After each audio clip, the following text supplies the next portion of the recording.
This video is all about masking.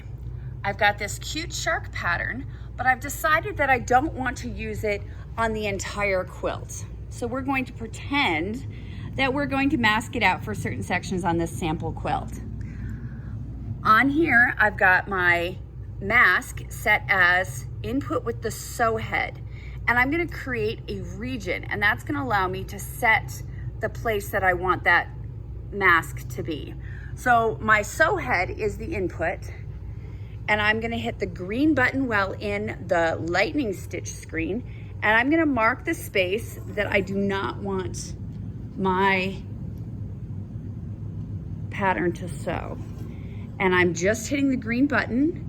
There's no noise, but I can see on my screen a black line forming. And when I'm done, I can hit complete region and it will close it off. Now I've got a box that is purple with a red line, and over here it says my build mask pattern is none. It's still selected here, and so what I'm going to do is I'm going to click on the edge of the line, making sure that I'm clicking right on the red line. It turns red, and you'll see on the bottom it shows that mask is now that mask region, and the pattern is none. So now I'm gonna go and I'm gonna select the pattern right here by clicking on it, and it turns dark, and it says E to E row 0. I've got some choices that I can make. I am going to mask the inside.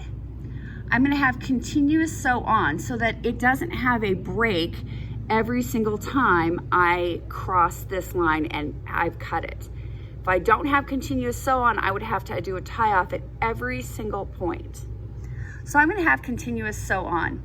There is a button that says reduce overstitching. This is part of the beta, and you'll see this come up soon, but I can reduce the overstitch and say only go past the same line 3 times. And I'm going to say accept, and then you can see that it's masked out that space. I can also set sew mask outline on if I wanted it to stitch this outline. The one thing you need to know is that it will come and stitch this outline at the end of the stitching. So it'll stitch out the entire row, and then it will come back and stitch that outline.